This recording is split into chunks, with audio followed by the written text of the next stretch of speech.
And welcome back. Okay, so we're going to move on to one of the fundamental concepts for this course, and that is electronic configuration.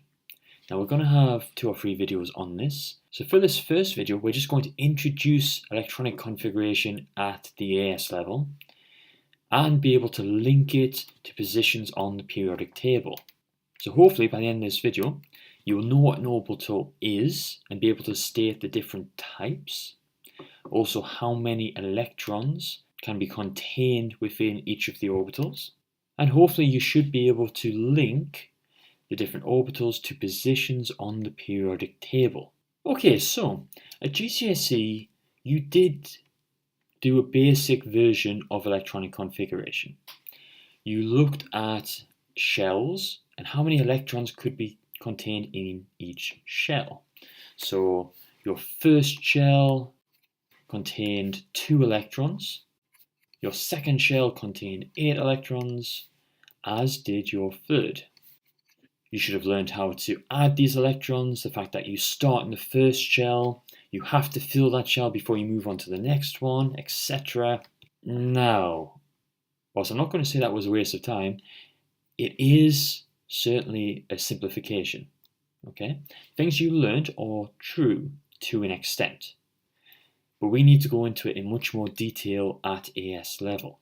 Now, the theory of development of electronic configuration is fairly interesting. It involves theories from quite a few scientists you might have heard of, such as Niels Bohr, Schrödinger, but it is beyond the remit of this course.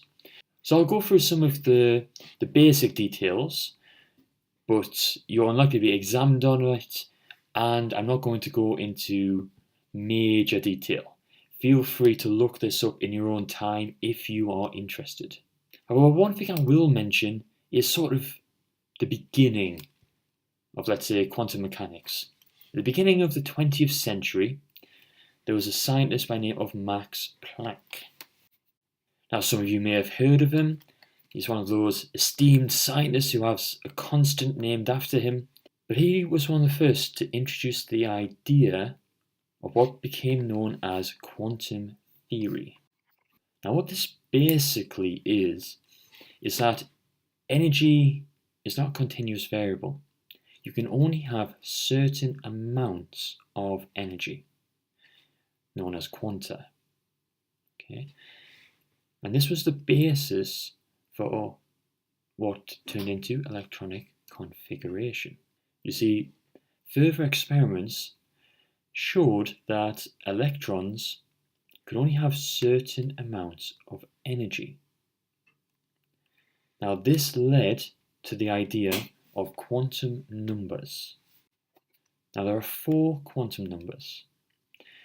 Again, this is not going to be examined upon, but it's just information to give you a grounding for what we're going to be doing. So the first quantum number is what's called a quantum shell, which is what you called shells at GCSE. It is basic, let's say, orbits around a nucleus where electrons can exist. And that is very similar to what you did at GCSE.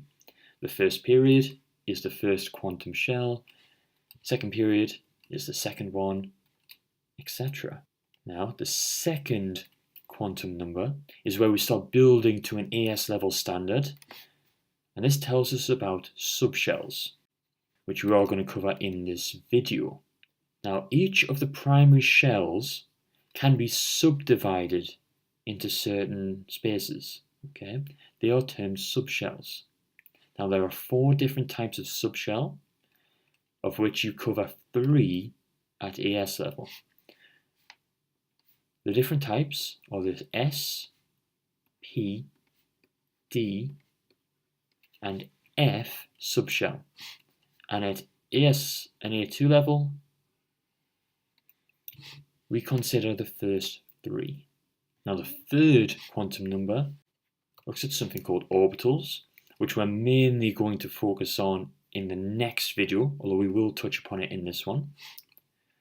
Now, this is different parts of each subshell. Okay, so we are going to look at this in more detail because this determines how many electrons each subshell can contain. Now the fourth quantum number is to do with spin. We're not going to look at this until 2 videos time. Okay, it's just about how you can add electrons to each of the orbitals. Okay, so this probably won't make any sense to you yet, but just be aware of these as we are going through the information in the next 2 to 3 videos. So 4 quantum numbers, each relating to a certain aspect of the orientation of an electron in relation to the nucleus.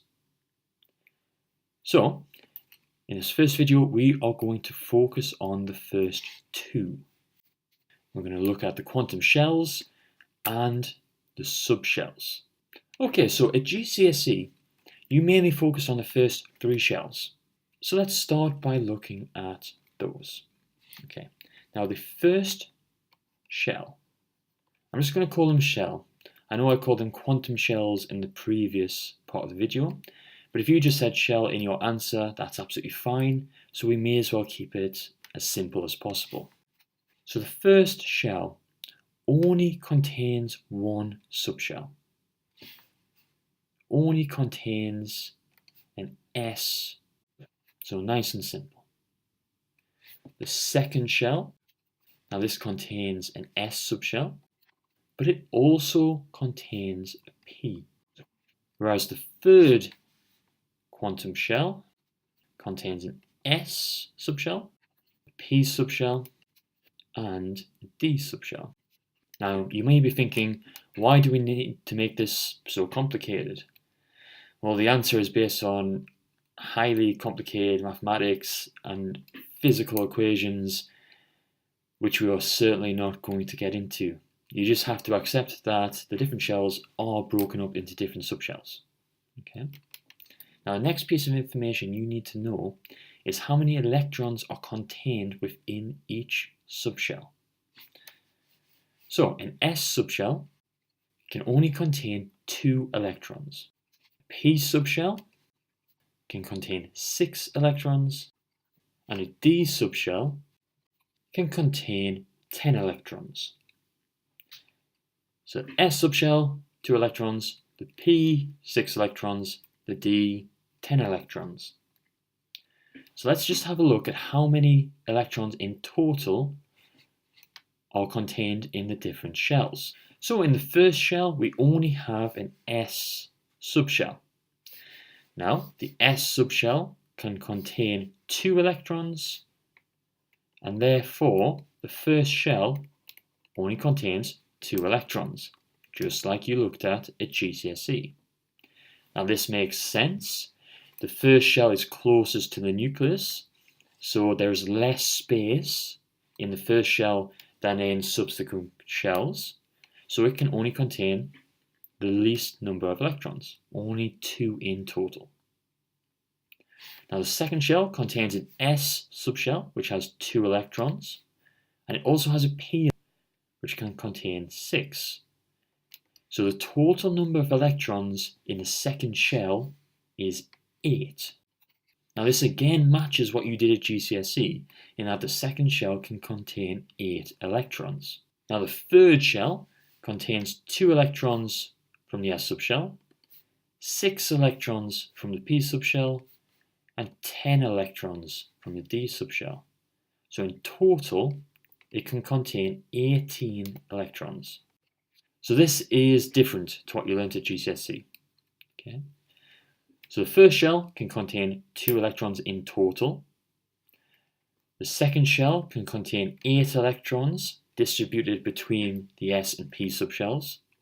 And the third shell can contain 18 distributed between S, P, and D subshells. Okay, so these are all facts you need to learn. You need to learn how many electrons are contained in each of the subshells, and you need to know which subshells are part of the primary quantum shells. Okay, and the last thing I want to introduce into this video is how to link the different subshells to the periodic table. Now, the reason I'm going through this can help you when you come to your exam questions. You will have to write out electronic configurations of a range of elements. Now, knowing the different blocks of the periodic table can help you to check your answer once you are finished. So the reasons for what I'm about to tell you will become more apparent in subsequent videos, but for now, let's just introduce the basics. Okay, so the area that I'm highlighting here is known as the S block. Now this is because these elements, their outermost electron is in an S subshell.